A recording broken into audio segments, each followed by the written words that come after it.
अस्सलाम वालेकुम, good morning. कैसे हैं आप लोग? ठीक ठाक हैं? गर्मी, उफ़, मैं तो स्पीचलेस हो गई गर्मी के आगे, क्योंकि घर में भी यही हाल होता है, हर जगह यही हाल होता है।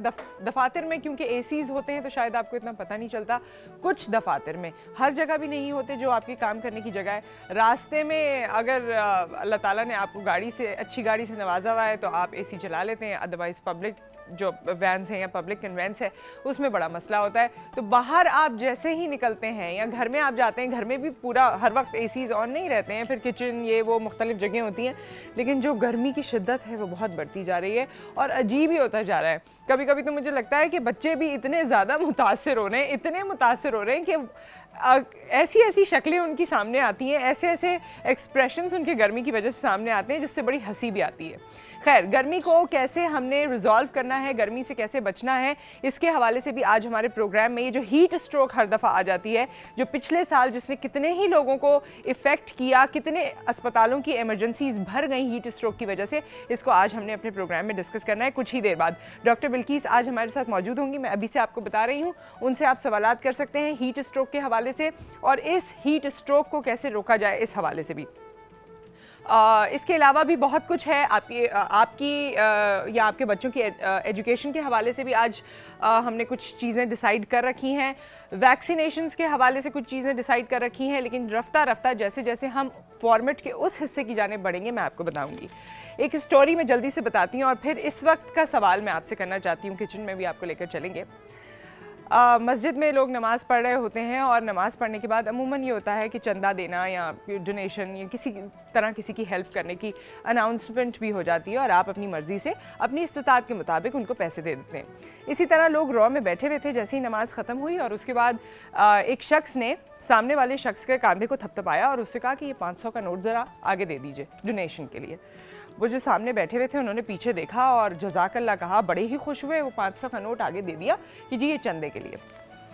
कुछ देर बाद वो जो पीछे बैठे हुए शख्स थे जिन्होंने कांधा थपथपाया था, उन्होंने हल्के से कान में कहा, भाई आजकल ज़माना इतना अच्छा नहीं है, अपने पैसों का ख्याल किया करें। ये 500 का नोट जो आपका गिरा था अभी तो ये सही मकसद के लिए इस्तेमाल हो गया, लेकिन हमेशा ऐसा नहीं होता। तो 500 का नोट जो था वो किसका था अब आपको पता चल गया। जो जज़ाकल्लाह कह रहे थे, जो खुश हो रहे थे, उन्हीं का नोट था और उन्हीं की मर्जी के बगैर पीछे वाले ने सोचा अच्छे मकसद के लिए तो चलो ये दे दें।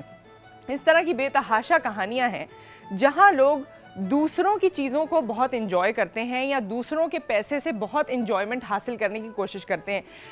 अक्सर ये नेक नियति के साथ भी हो जाता है, मजाक में भी हो जाता है, अपनायत में भी हो जाता है। दोस्तों से हम कहते हैं खाना खिलाओ या अपनों से कहते हैं खाना खिलाओ, उनके पैसे में खाना खा के बड़ा मज़ा आता है या उनसे चीज़ें लेकर बड़ा मज़ा आता है, गिफ्ट्स वगैरह लेकर बहुत मज़ा आता है।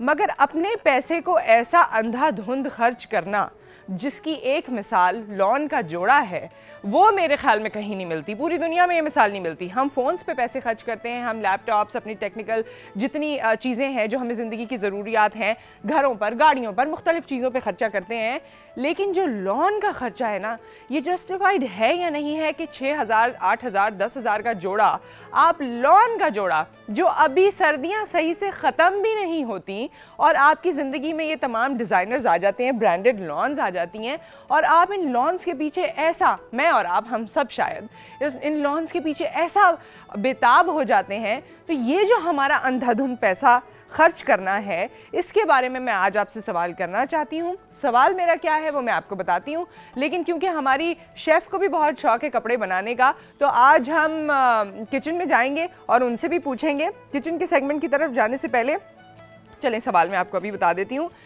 लॉन आपको क्यों अच्छी लगती है? हम तो बचपन से लॉन पहनते आए हैं और वो दौर भी बहुत पुराना दौर नहीं है जब 250, 300 और 500 का जोड़ा मिलता था। 500 का जोड़ा बहुत अच्छी वाली लॉन का होता था। लॉन होती थी गर्मियों में, जाहिर है बड़ा ही आरामदेह आपको फैब्रिक लगता है, आप जैसे चाहें उठें बैठें, बड़ा ही ईजी लगता है लॉन का जोड़ा। लॉन जितनी ब्रांडेड लॉन आई है, ये मेरी पर्सनल राय है कि उसमें कुछ इस तरह का मिक्सचर है कि वो जो आपको आम 250, 300, 500 वाली लॉन मिलती थी, वो वाला उतना मज़ा नहीं आता। लेकिन हाँ, आप ब्रांड कॉन्शियस अगर हैं तो आपके दिल को और आपके जहन को बहुत इत्मीनान मिलता है कि आपने ब्रांडेड लॉन पहनी है।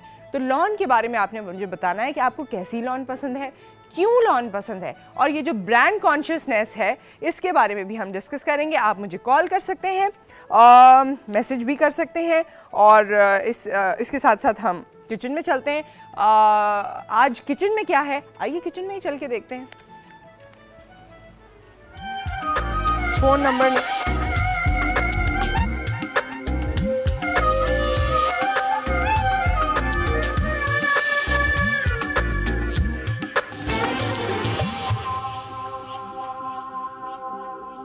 Welcome back. और किचन में हमारे साथ शेफ फरजाना है, और जो मैं लॉन की बात कर रही हूँ इस पे आपने हमें कॉल करनी है और बताना है लॉन क्यों पसंद होती है। लॉन इसलिए पसंद है, मुझे पर्सनली पसंद है क्योंकि यहाँ आपको पता है कराची का मौसम ऐसा होता है कि सर्दी बिल्कुल नहीं पड़ती है। हाँ, बहुत और कम पूरे पड़ती है। 12 महीने जो है वो मैं तो लॉन पहनती हूँ। मैंने आज तक जिंदगी में अपने कॉटन के या वेलवेट के कपड़े नहीं बनाए। अच्छा, मैं लॉन ही पहनती हूँ, लेकिन मैं इतनी कॉन्शियस नहीं हूँ कि मैं 8,000 का जोड़ा पहनूं या 6,000 का। या 6,000 कम से कम भी शुरू होता है। हाँ, 3 से 4,000 तक आप अफोर्ड कर सकते हैं, लेकिन ये कि फिर अपने पे डिपेंड करता है कि आप कितना अफोर्ड कर सकते हैं। बाज लोग कर लेते हैं 8,000 की भी लॉन अफोर्ड, और एग्जीबिशंस में आपने देखा कितना रश होता है कि औरतें टूटी पड़ी हुई होती हैं लॉन्स के ऊपर। लेकिन एक बात है, देखिए मुझे लगता है कि लॉन है, लॉन वही फैब्रिक है जिससे आपने घर में भी पहनना है, दफ्तर में भी पहनना है, शाम को भी पहनना है, हर वक्त पहनना है ना गर्मी में।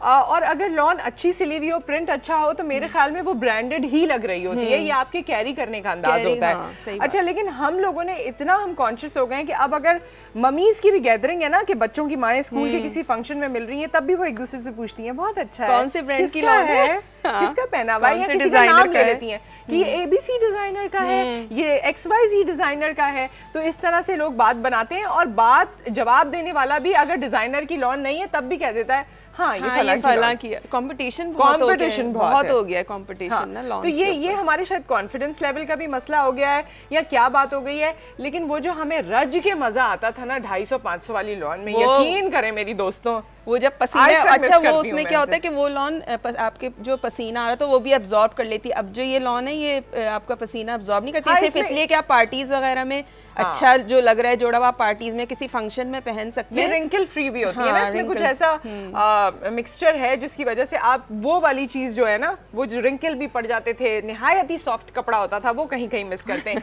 मुल्तान से कॉलर हैं, अस्सलाम वालेकुम। वालेकुम सलाम, कैसी हैं प्यारी से नुसरत? मैं ठीक ठाक, अल्लाह का शुक्र। और बहुत दिनों बाद आपने कॉल किया, राइट? जी बिल्कुल, बहुत दिनों के बाद कॉल किया।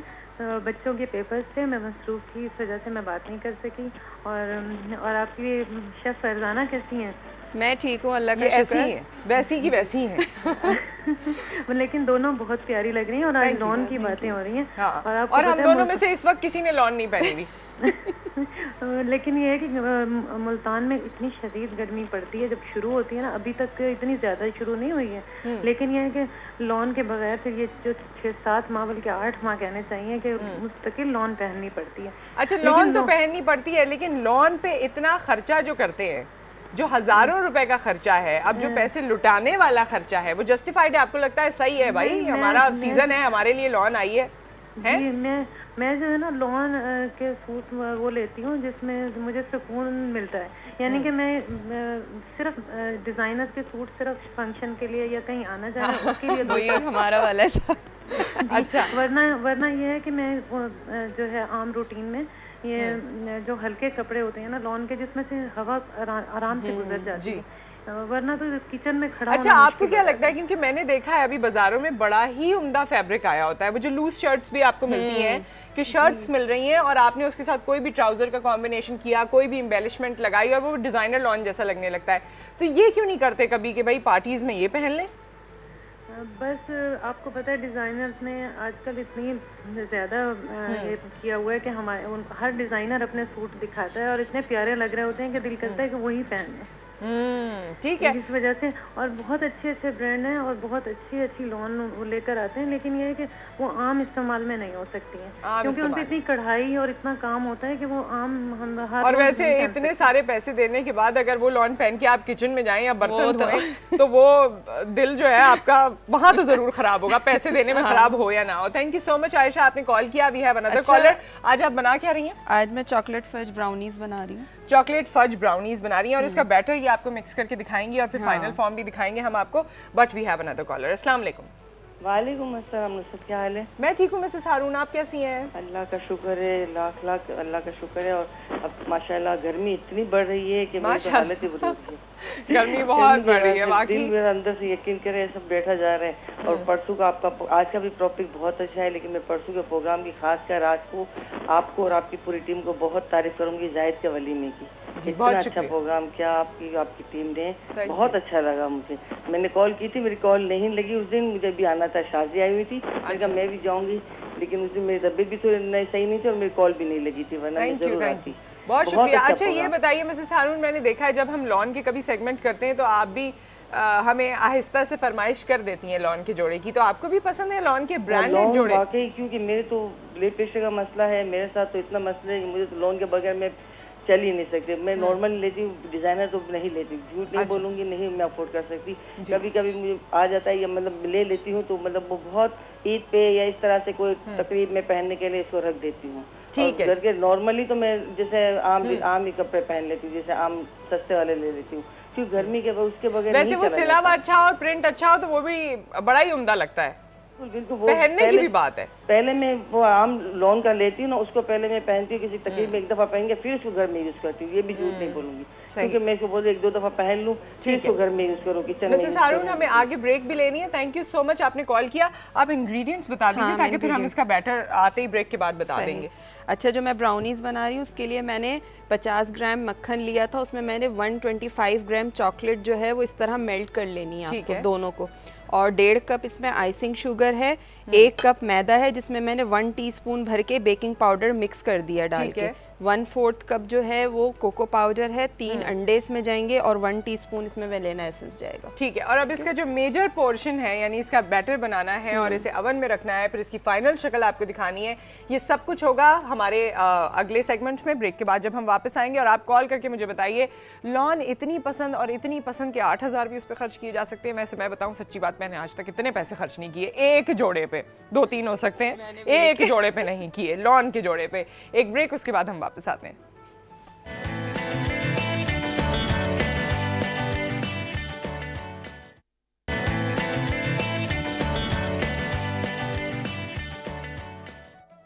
Welcome back. और इस वक्त हमारे किचन में बन रहा है चॉकलेट फज ब्राउनीज। सही है, जिसका बैटर हमने अभी आपको बताना जिस तरह बनेगा वो बताएंगे।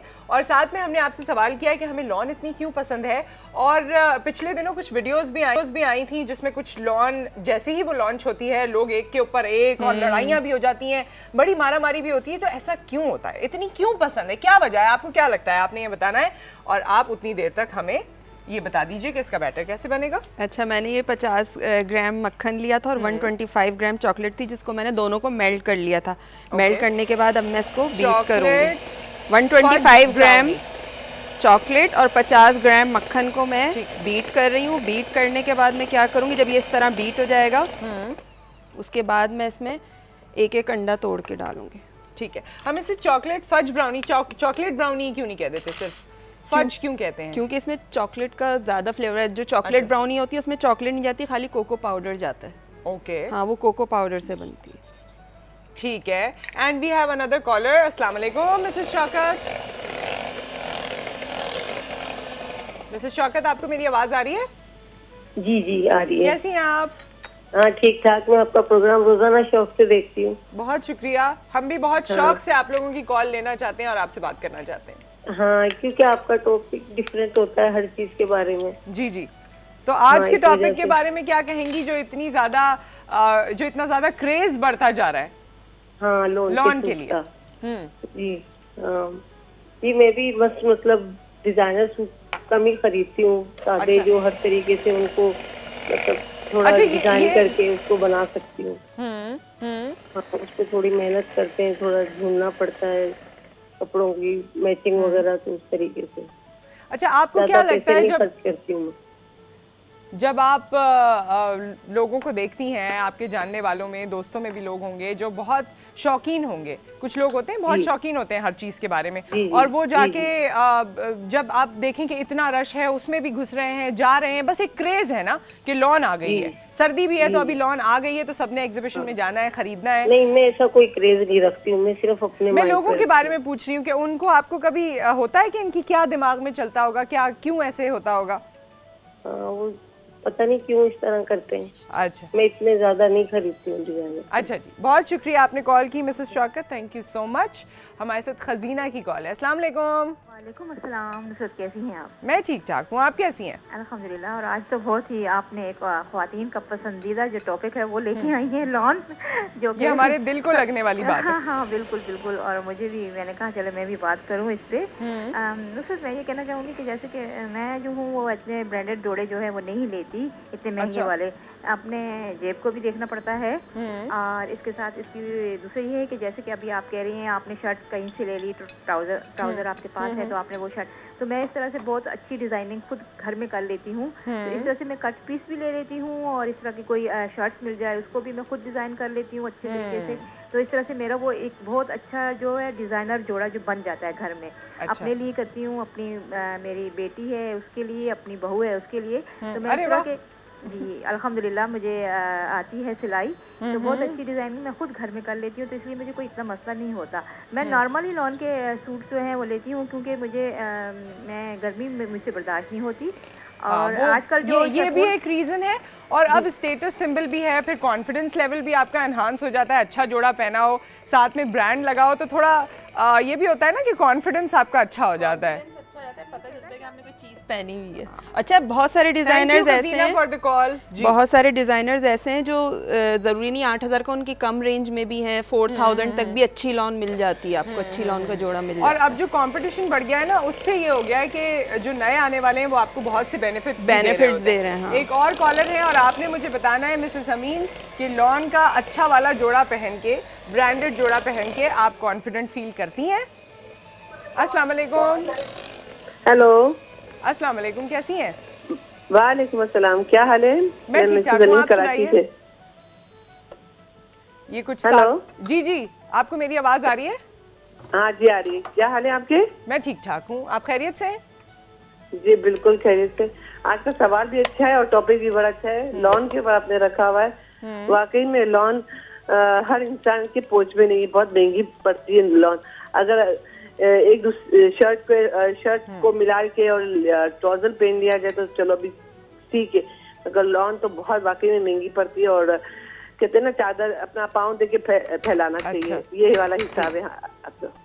अच्छा, वैसे अब मुझे एक और चीज़ भी लगता है, जैसे लॉन है, मलाई लॉन भी आ गई है मार्केट में, और भी ऑप्शन आ रहे हैं, डिज़ाइनर के भी हैं और डिज़ाइनर के अलावा भी हैं, तो हमारे पास रेंज बहुत है, बहुत सारी रेंज है। हाँ, रेंज काफी है, मुझे लगता है हमारी मार्केट्स में रेंज बहुत है। आपको डिजाइनर का चाहिए, डिजाइनर का मिलेगा, आपको फैब्रिक कौन सा चाहिए वो भी मिलेगा, वॉयल भी है तो लॉन भी है, तो लिनन भी है, फिर साथ में लॉन के डिफरेंट एग्जाम भी हैं। हर तरह की लॉन मार्केट में तो ये मिल जाती है। मगर डिजाइनर के सूट खरीदना वो बहुत मुश्किल तरीन काम है, क्योंकि वो अपनी रेंज के हिसाब से होना चाहिए हर किसी को। ठीक है जी, बहुत बहुत शुक्रिया फॉर द कॉल। अच्छा, हम इस पे शो करने की भी कोशिश करेंगे, एक दो बार पहले भी हमने ये किया कि हम डिज़ाइनर्स को यहाँ बुलाते हैं और काफ़ी लोगों ने आके ये इकरार किया है कि वो अब हमारी सोसाइटी को देखते हुए अपनी कलेक्शन में से कुछ पीसेस ऐसे निकालते हैं जो 3000 के अंदर की रेंज होती है, जो लोगों को ज़्यादा अफोर्डेबल लगती है।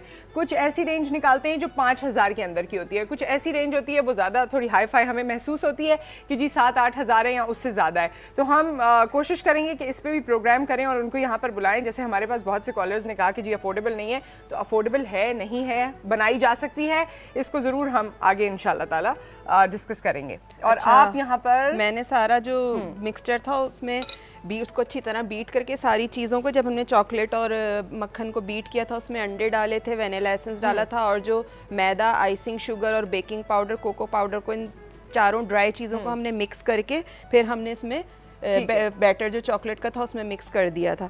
उसके बाद अब मैंने ग्रीस की हुई ट्रे है, इसमें मैंने ये सारा डाल दिया और मैं इसको 25 मिनट्स के लिए। ये कितना थिक है ये बता दीजिए ना? ज़्यादा है इसकी कंसिस्टेंसी, बहुत पतला नहीं है ये, बहुत पतला नहीं है। हाँ, और इसको 25 मिनट के लिए बेक करना है 180 सेंटीग्रेड पे, और अवन पहले से प्री हीट कर लीजिएगा आधे घंटे पहले। अच्छा, कुछ लोगों को ये लगता है फरजाना कि जितना पतला बैटर होगा उतनी ज़्यादा सॉफ्ट ब्राउनी बनेगी, क्या ऐसा है? ऐसा नहीं, कुछ कुछ रेसिपीज हैं बहुत सारी ऐसी जिनमें ज़रूरत होती है, अपनी उसकी रिक्वायरमेंट होती है कि रेसिपी की क्या रिक्वायरमेंट है। ठीक है। किसी में ज़रूरी नहीं होता। बहुत सारे मफिन्स ऐसे होते हैं जिसमें मैं दही का भी इस्तेमाल करती हूँ, वो भी हम सिखाएंगे किसी दिन, तो वो बहुत ही मॉइस्ट और बहुत ही ज़बरदस्त बनता है और टेस्ट भी डिफरेंट हो जाता है उसका। दही का टेस्ट तो नहीं आ रहा होता? नहीं, दही का नहीं आता। मफिन के अंदर लस्सी भी है? नहीं नहीं, दही का नहीं आता, इतनी ज़्यादा नहीं डलती, 2 से 3 टेबल स्पून डलता है उसमें। ओके, तो बहुत अच्छा वो लेकिन आपने बताया था कि वो सॉफ्ट बहुत रहते हैं, फिर अगले दिन तक फ्रेश लगते हैं वो, कि बिल्कुल फ्रेश बने हैं। हाँ, सही है। तो ये हमने फाइनली आपको बताना है, ये आप साथ में बस इसको बेक करने में रखूंगी। इतनी सारी चीजें साथ हो रही होती हैं कि जब मैं बोल रही होती हूँ तो कभी कभी अटेंशन में डाइवर्ट हो जाती है।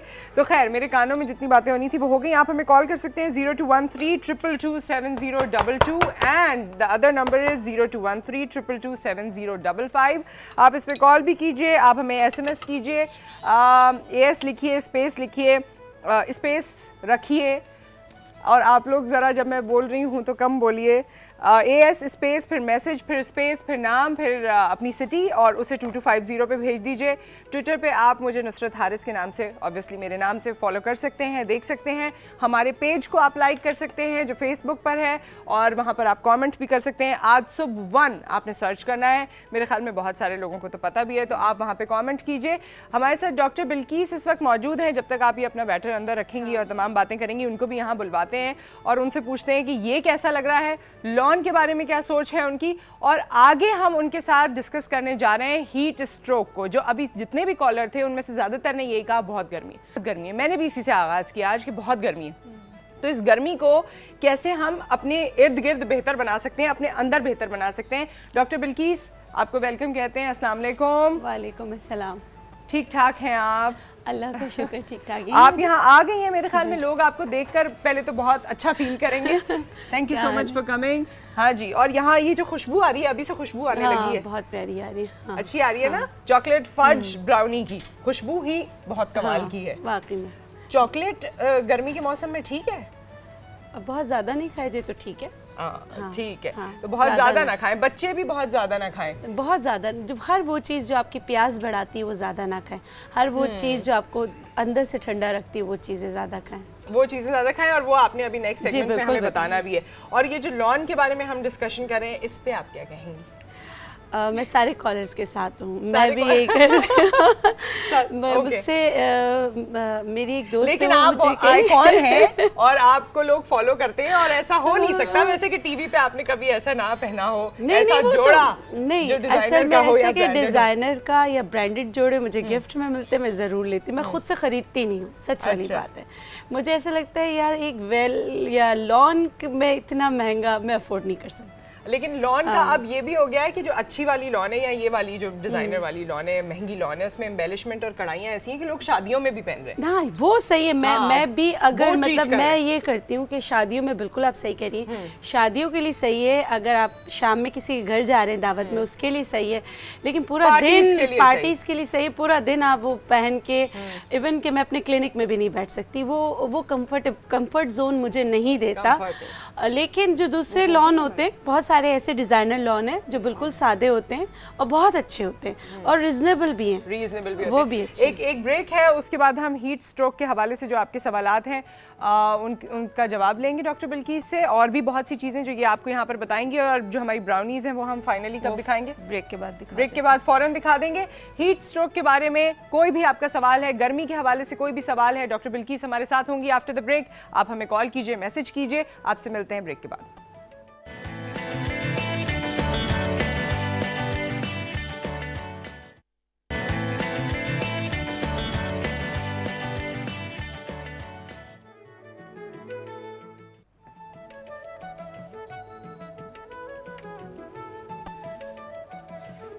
Welcome back. और हमारे पास यहाँ जो ब्राउनीज़ हैं वो तैयार हो चुकी हैं। जो हमने इसकी फाइनल शक्ल आपको दिखानी थी वो आप देख लीजिए, लेकिन हमने इसे ट्रे में नहीं निकाला और उसकी वजह शेफ़ आपको बता देंगी। इसकी वजह यह है कि अभी ये बहुत ज़्यादा गर्म हो रहा है, अगर मैं निकालूंगी तो ये टूट जाएंगी। ठीक है, हाँ, स्क्वायर्स इनके टूट जाएंगे, जिस तरह मैं निकालना चाह रही हूँ निकलेंगे नहीं। तो जब बिल्कुल रूम टेम्परेचर पे इसकी भाप निकल जाए, हीट निकल जाए, उसके बाद आप इसको टिन में से निकालें।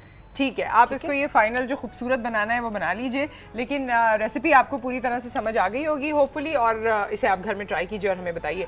नाउ डॉक्टर बिल्किस, गर्मी बहुत है, एवरीबडी इज सेइंग दैट, इसको कंट्रोल कैसे किया जाए? क्योंकि आपको अंदर अपने अंदर फील हो रहा होता है कि अंदर कुछ हो रहा है, अंदर गर्मी चल रही है। बिल्कुल, बॉडी टेम्परेचर जो है वो ज़्यादा हीटअप होता है। पहले हम हीट स्ट्रोक पे बात करते हुए कुछ थोड़ी सी छोटी सी नॉलेज दे देते हैं कि हीट स्ट्रोक से बचा कैसे जा सकता है।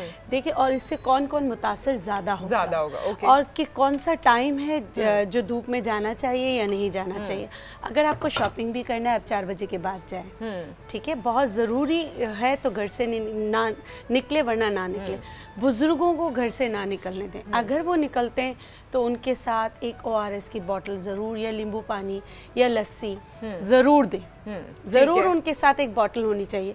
एक मलमल का कपड़ा खूब सारा गीला करके, बहुत ज़्यादा गर्मी है तो आप अपने सर पर ज़रूर बांध लें, ठीक है, उससे भी बड़ी ठंडक रहती है। और बच्चों को अगर आप शॉपिंग पे ले जा रहे हैं तो ड्राइवर के साथ गाड़ी में ना छोड़ें, बच्चे बहुत मुतासिर होते हैं, या जिनको पेट के अमराज होते हैं, लूज मोशन लगे हुए होते हैं, उनको ऐसे हालत में जब हीट मतलब बहुत लू चल रही है तो घर से नहीं निकलना चाहिए। या वो लोग जिनको बेतहाशा पसीना आता है, या वो लोग जिनको पसीना आता ही नहीं है।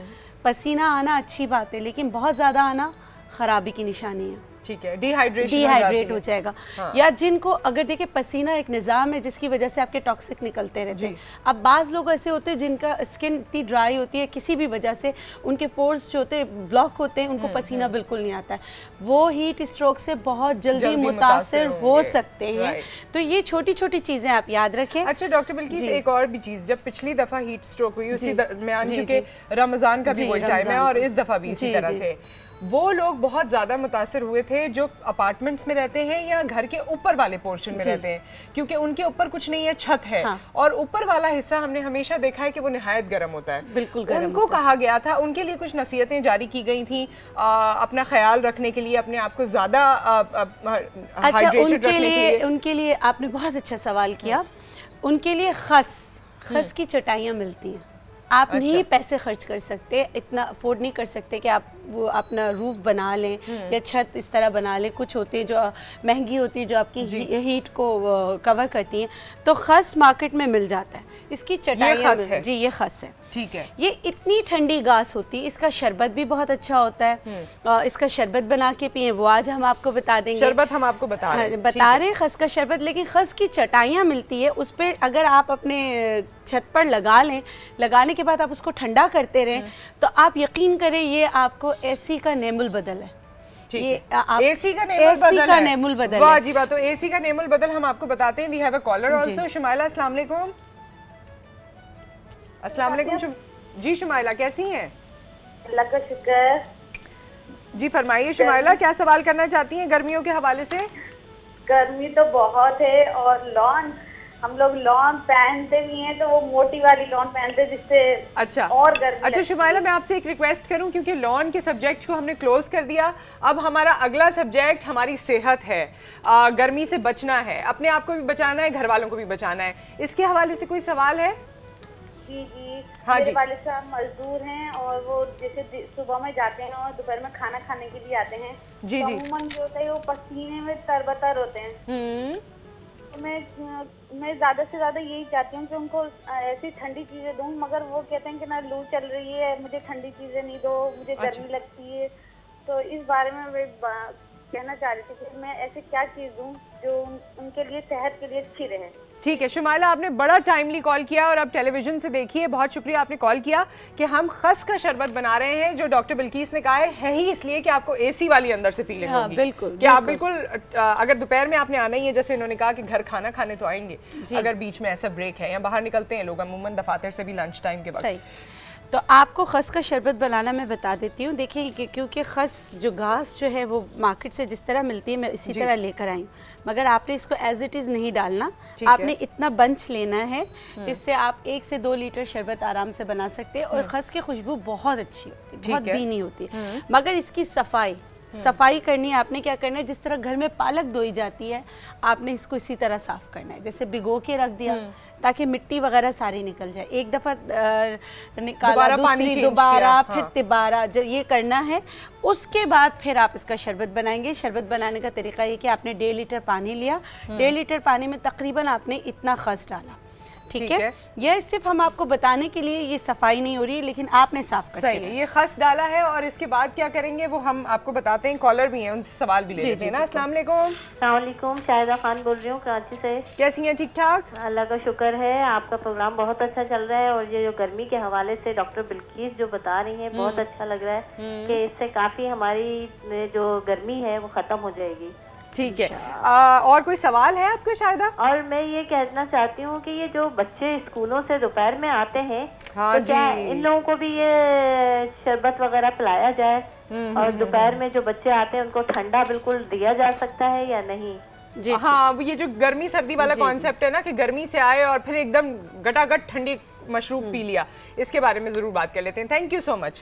अच्छा, आप बच्चों को जो पानी देती है ना स्कूल ले जाने के लिए, तो आप क्या करें, छोटी इलायची के 2-3 दाने कूट लें, उसमें थोड़ा सा आलू बुखारा, थोड़ा सा इमली, ये डालकर थोड़ा सा चीनी, नमक डाल के इसको अच्छी तरह बॉटल को हिला के आप मशरूब बनाकर ये आप बच्चों को दें, पी लेते हैं। टेस्ट अच्छा होता है, बहुत मजेदार, खट्टा मीठा सा अच्छा सा टेस्ट, क्योंकि बच्चे बड़े फसी होते हैं ना, वरना टेस्ट अच्छा ना हो तो नहीं पिएंगे। इसीलिए मैंने कहा कि 3-4 आपने छोटी इलायची लेने हैं, आपने इमली लेना है, आपने आलू बुखारा लेना है। आलू बुखारा ज्यादा, इमली थोड़ी कम, टेस्ट इसका बहुत अच्छा हो जाएगा।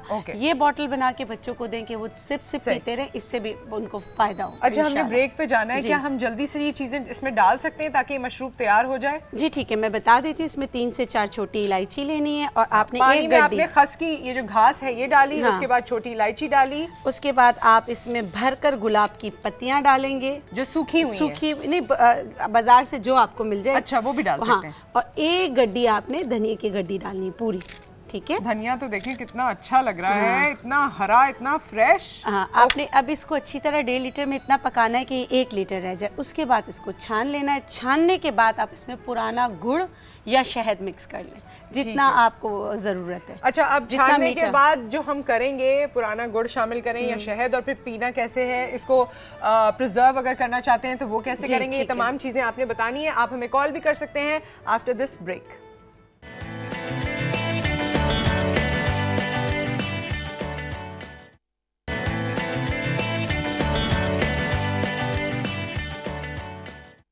गर्मी के इस मौसम में जहां सूरज सर पर खड़ा हो तो जनाब घर से निकलने का दिल किसका चाहता है, मगर जिंदगी की चक्की चलाने के लिए सिलसिला मौश के साथ वाबस्ता होना सबकी मजबूरी बन चुकी है। गैर जरूरी तौर पर घर से बाहर निकलना या ज्यादा देर तक धूप में रहने से हीट स्ट्रोक के खदशात बढ़ जाते हैं। इंसानी दिमाग में एक ऐसा निज़ाम भी मौजूद है जो जिस्मानी हरारत के उतार चढ़ाव में अहम किरदार अदा करता है। शिद्दत धूप की वजह से होने वाले हीट स्ट्रोक में दिमाग जिस्मानी दर्जा हरारत कंट्रोल करने में फेल हो जाता है, जिसकी वजह से मुतासरा शख्स फौरी तौर पर बेहोश हो जाता है। बर वक्त तिब्बी इमदाद न मिलने या सायादार जगह मुंतकिल न होने की सूरत में मौत भी वाक़ई हो सकती है। गुज़िश्ता बरस गफलत बरतने की वजह से शहर कायद में 1300 से ज़ायद अफराद वादिये मौत में जा चुके हैं।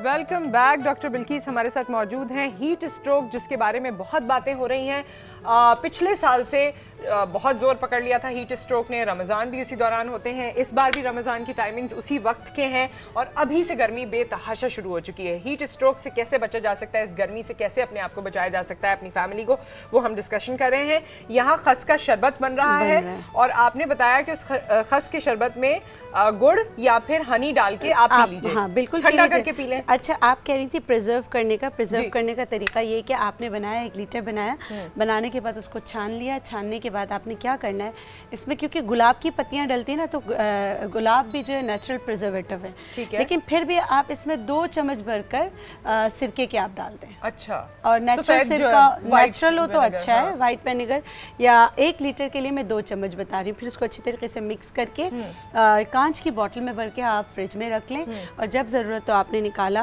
जैसे 2 चम्मच वो बना हुआ निकाला, उसमें एक ठंडा पानी डाला, आपने पी लिया। आप मेहमानों को भी ये दें, रोजाना दिन में 1 दफ़ा पी लें, 2 से 3 दफ़ा पी सकते, 2 से 3 दफ़ा पी सकते हैं। ये आपको इतना, आपके पेट को इतना ठंडा रखता है, आपको अंदर से इतना ठंडा रखता है कि आपको फिर किसी और चीज़ की ज़रूरत नहीं होती। ठीक है। अच्छा, जितने और मशरूब हैं, जितने शरबत हम नाम सुनते रहते हैं, एक और आप कुछ बनाने लगी हैं? हाँ, एक मैं नीलूफर। इससे पहले मुझे एक बात बताइए। जी बिल्कुल। संदल का शरबत, थादल, सत्तू, ये भी बहुत मशहूर है। लस्सी बिल्कुल। हाँ। ये सारी चीज़ें बहुत अच्छी है, लेकिन संदल का शरबत घर में बनाने की कोशिश ना कीजिएगा, क्योंकि जो संदल के नाम पे बाहर बुरादा मिलता है, आप लेकर आ जाएं, आपको रेमेडी कहीं से आपने नेट पे ढूंढी और आपने फ़ौरन से संदल लेकर आ गए, और संदल की लकड़ी बहुत एक्सपेंसिव होती है, उसके नाम पे जो बुरादा मिलता है वो स्किन को तो यकीनन सही करता है, लेकिन वो पीने के लिए नहीं होता, क्योंकि उसमें एसेंस डले हुए होते हैं जिससे खुशबू संदल की आती है। तो खुदारा ये हरकत उल्टा इम्पैक्ट हो जाएगा। तो संदल का शरबत, जो चीज़ें बहुत और दूसरी चीज़ें हैं, संदल की इफादियत से इनकार नहीं है, मगर वो जो चीज़ आपको मिल रही है उससे इनकार है, वो आपकी सेहत को खराब कर सकता है। ज़ाफ़रान में भी यही है कि ज़ाफ़रान गर्मियों में तो हम यूज करने का नहीं कहते ना, इतना नहीं कहते, लेकिन जिस तरह ज़ाफ़रान बहुत मुश्किल से मिलता है, महंगा भी मिलता है, उसी तरह संदल का भी है मेरे ख्याल में। जी, और वो ज़ाफ़रान बनाते पता है कैसे, भुट्टे के बालों को काट के फिर उस पर कलर कर देते हैं। हाँ, उस पर डाई कर देते हैं। ठीक है। अच्छा, एक और जो है नीलूफर का शरबत भी बहुत अच्छा होता है। उसको बनाने का तरीका ये है कि उसको बनाने के तरीके से पहले नीलोफर से बात करें, हमारे साथ कॉल पर मौजूद है। अस्सलाम वालेकुम नीलोफर। ओ आमना, अस्सलाम वालेकुम। आमना हूँ जी। आमना कैसी हैं? बिल्कुल ठीक ठाक हूँ। मैं कह रही हूँ कि कराची गर्मी ज्यादा हो गई है। पंजाब में पहले इतनी ज्यादा गर्मी होती थी, अब कराची में बहुत हो गई है। कराची में भी, पंजाब में भी, लेकिन होगी इस वक्त गर्मी, होगी तो एकदम बहुत ज्यादा होती है। अच्छा किया पहले से आप कुछ बता रही हैं। अच्छा, लेकिन आप लोगों के पास, मुझे ये लगता है आमना कि आप लोगों के पास बारिश हो जाती है। बारिश हो जाती है, बिल्कुल बारिश हो जाती है, वो एक आपके पास रहमत आ जाती है। हमारे पास बारिश बड़ी देर में आती है। जी जी बिल्कुल। लेकिन मैं पहले गर्मियों की छुट्टियों में जाती थी, तो मुझे बड़ा अच्छा लगता था कि गर्मियाँ बड़ी अच्छी गुजरती हैं पंजाब की निस्बत। लेकिन शुक्र है अल्लाह का, यहाँ भी है। अल्लाह ताला कराची वालों को भी अपनी उससे महफूज रखे और सबको सलामती दे। आमीन। और कोई सवाल आप करना चाहती हैं? सवाल तो मैंने यही, हर साल गर्मी में बच्चे बीमार हो जाते हैं गर्मी की शिद्दत से। आप बता रही हैं बिल्कुल साफा, बहुत अच्छे टोटके बता रही हैं, बहुत अच्छा लग रहा है। और गर्मियों में गर्मी के लॉन के भी हवाले से आपने सुबह भी बात कर रही थी जी। डिजाइनर के कपड़े भी बहुत अच्छे लगते हैं मुझे, तो हर चीज स्विच मिल जाती है, बहुत जबरदस्त। ठीक है आमना, बहुत बहुत शुक्रिया, आपने कॉल किया। बच्चों के हवाले से आपने सवाल किया है डॉक्टर बिल्किस से, उसका जवाब वो आपको देंगी ऑन एयर। हमारे साथ इस वक्त रानी की कॉल है कराची से। अस्सलाम वालेकुम। अस्सलाम वालेकुम। वालेकुम अस्सलाम। मैं सबसे पहले डॉक्टर बिल्किस का बहुत शुक्रगुजार हूँ, बहुत ज़्यादा शुक्रिया कि इन्होंने किसी और चैनल पे बताया था घुटनों की तकलीफ का। हल्दी का, कुकिंग ऑयल, दालचीनी, लौंगों का मारने का, वो मैंने अपने हस्बैंड को लगाया था, उससे अल्हम्दुलिल्लाह बहुत फ़ायदा हुआ। अब वो जो दर्द था, जो स्वेलिंग थी, जो अक्कड़ थी उनकी पिंडलियों में, वो ख़त्म हो गई है। बहुत बहुत शुक्रिया, बहुत शुक्रिया। चले अल्हम्दुलिल्लाह। और मैंने यही टोटका बहुत सारे लोगों को बताया, मैंने उनका नाम देकर बताया, मैंने कहा डॉक्टर बिल्किस का ही टोटका आप लोग करके देखें और आपको फायदा होगा। आपका एक और टोटका हमारे पास भी बड़ा फेमस हुआ, उसके बारे में बाद में बात करते हैं। और कोई सवाल? हेलो जी, और कोई सवाल है आपका? जी, सवाल ये था कि मेरे बेटे यूनिवर्सिटी जाते हैं, उनको मैं पानी वगैरह देती हूँ, लेकिन वो कहते हैं कि अभी पानी पीता रहता हूँ, लेकिन प्यास से मुझती और रंग उसका एकदम काला होता जा रहा है। अच्छा, बहुत ज्यादा माशाल्लाह, बहुत गोरा पीता वजह से, लेकिन बहुत ज्यादा सामना हो गया, उससे अपने रंग की बहुत फिक्र है। और दूसरा, मेरे हस्बैंड को बीपी का मसला है। लेकिन जब वो सोते हैं खराटे बहुत लेते हैं, और ये उनके जो है ना, मतलब की सीधी साइड पे जब वो लेटते हैं तो उनका ना ये झटके लेते हैं बहुत बुरी तरह। हाथ बहुत जोर जोर से झटके मारते हैं, टांगों को मारते हैं। मैंने इसका जरा आपसे पूछना था। विटामिन डी चेक कराएं उनका, रात को अगर कैल्शियम विटामिन डी जरूर चेक कराएं, ठीक है? पहले ये चेक कराएं, पहले ये चेक कराएं। नहीं वो डॉक्टर बिल्किस बात माजरत चाहती हूँ, आपके पास काट रही हूँ। वो ये है कि वो खुद मेडिकल के हैं, अल्लाह का शुक्र अल्हम्दुलिल्लाह, बाकी बिल्कुल ठीक है। एक तो ये बीपी का बहुत मसला है, रात को खाना मैं बहुत जल्दी उनको देती हूँ और लाइटली खाते हैं खाना, ना हैवी नहीं खाते, ना दोपहर में, सुबह नाइटली नाश्ता करते हैं हल्का सा, क्योंकि वो कहते हैं कि मैं ज़्यादा खा लूँ, एक तो गर्मी बदहजमी वगैरह का मसला हो जाए। लेकिन ये कि वो रात को जब सोते हैं तो तकिया ऊंचा रख के सोते हैं। रानी, हमारा क्योंकि वक्त यहाँ पर इस सेगमेंट का क्लोज हो रहा है, बहुत शुक्रिया आपने कॉल की, लेकिन हम डॉक्टर बिल्किस से रिक्वेस्ट करेंगे कि कुछ देर 1-2 मिनट ही हमें दें। ब्रेक के बाद आप इनके सवालों का जवाब दे दीजिएगा और ये कंप्लीट कर लीजिएगा जो ड्रिंक है, और उसके बाद हमारे नेक्स्ट सब्जेक्ट की जानिब हम बढ़ेंगे जो कि वैक्सीनेशंस के हवाले से है। वो क्या है मैं आपको बताऊँगी ब्रेक के बाद।